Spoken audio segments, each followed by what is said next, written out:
In this video, I want to address a couple of concerns that people have mentioned in the comments regarding Shea. Now, I want to make a few things clear. First of all, I'm not popping off on anybody. I understand you have legitimate concerns. I know that you don't want to see anyone get banged up or scraped up or get some serious road rash or anything like that. So, and I do appreciate your concerns, but I'm going to address them. Now, one of the main concerns is when it's really, really hot outside, even then you should be wearing some kind of arm protection. Because if you come off your bike and you go scraping down the road, yes, you're going to leave a ton of skin on the roadway. I get that, I know. But when the temperature is like 110 degrees outside, I mean, we're in Louisiana, the deep south, and it gets hot. When the weather gets that hot and it gets that bad, then, you know, I don't wear a jacket or anything like that. I mean, I've got 30 years of experience behind me, so I know what dangers to look out for, and I know about how to stop the bike. You know, it doesn't mean that nothing's going to happen, but the odds of anything happening are going to be reduced with me. Now, as for Shea, yes, she's a new rider. She's only been riding for about, what, 6 months or something like that.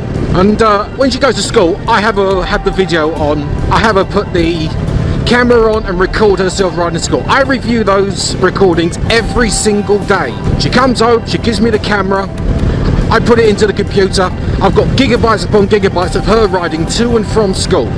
Now, there's a few points about this. The top main reasons for motorcyclists to have accidents range from things like coming into a turning too hot, using the wrong brake for the wrong maneuver. You come up to a turning and you slam on the front brake, your bike's going to come away from underneath you.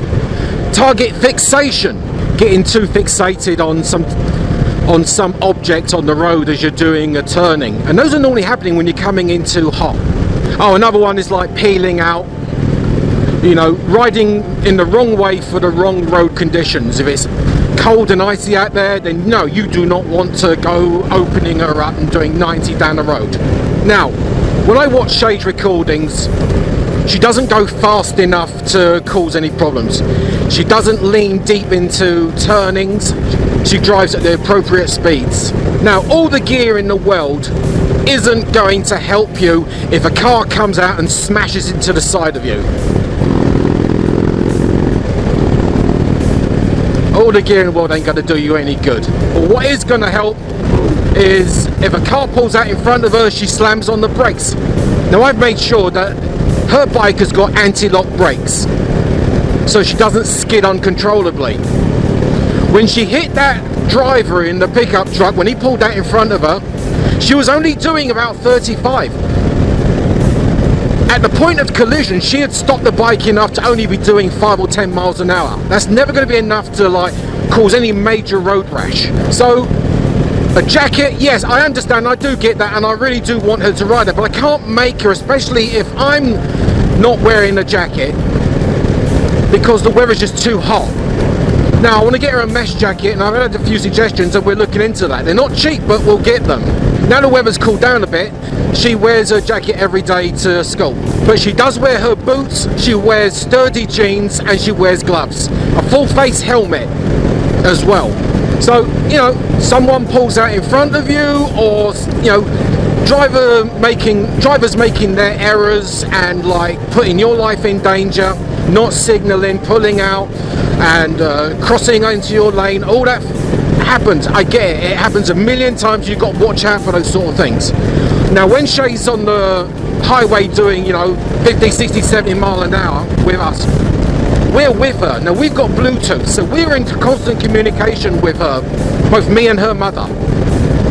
We coach her, we warn her about the dangers, and we drive at the appropriate speeds. We don't do anything risky and put her at any unnecessary risk. Now, what's to say an animal or a deer is going to suddenly jump out in the middle of the road and do something stupid? I know, but the chances of that, well, I mean, there are chances, but they're not high chances.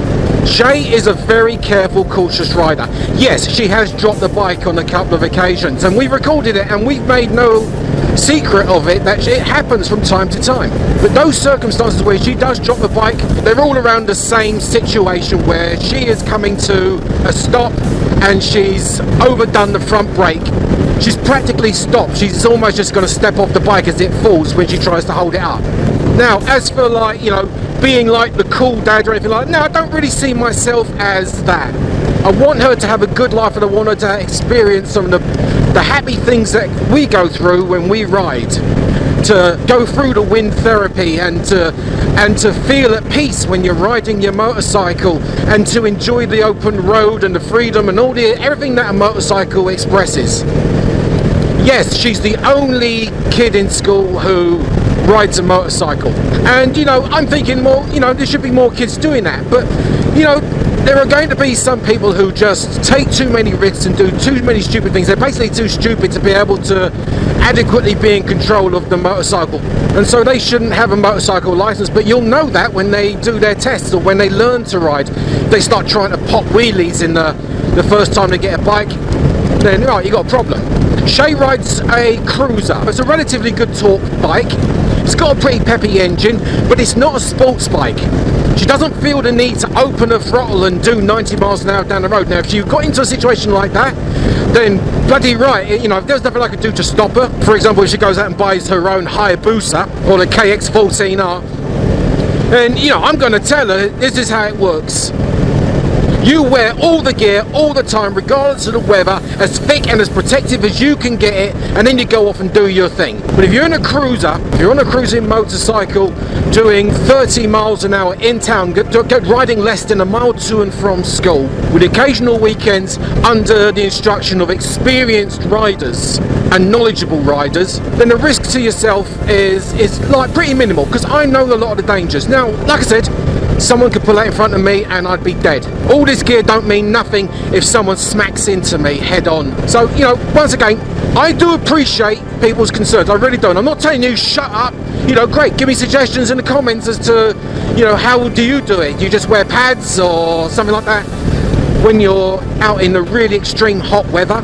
You know, tell me about it. I mean, engage me, I'll talk to you. I'm not going to have a go at anyone, because I appreciate where it's coming from, and that's concerned parents themselves, or people who are concerned for Shea, and say, hey, look, come on, put something on at least. Well, she does wear as much protection as, you know, the extreme heat conditions, and she just rides carefully. I'm very proud of my daughter. I'm proud of how far she's come, and I'm excited to see what the future brings her. I would never do anything to deliberately put her in any harm. As for the focusing part, yes, Shea does hum to herself, she sings to herself. She Bluetooths some music into the headset and just kind of bobs with it. And we've talked about that. And in the video that I posted a few months ago about that, I come to understand that it helps them focus. One of the big dangers for new riders is overthinking what you're doing. Overthinking what your next maneuver is going to be, or what other traffic are going to do. You need to be able to have some kind of mental distraction so that you don't have to worry about too much of what's going on here. Obviously there are some dangers, but if you're centered and you've got something to help you center, in Shea's case it's singing to herself, and like in Dawn's case it's music. In my case, I just zone into riding. But that's the thing about riding, you know, is you're operating a machine that just, which you don't put it in D, point it in the right direction, and then put your foot down. There are things you have to do to make it go correctly. Clutch, gears, front brake, back brake, balancing, counter steering, watching out for dangers that a car would need to worry about. You're not in a cage, you're exposed. Got that, I know. So it's a lot to take in, and it's a lot to work with, and Shea's learning. And she's converting so much of it to muscle memory now. And going back to being like the cool dad again, I'm not going to go spending her entire childhood wrapping her up in cotton wool, locking her in a room because of any dangers, both real or perceived.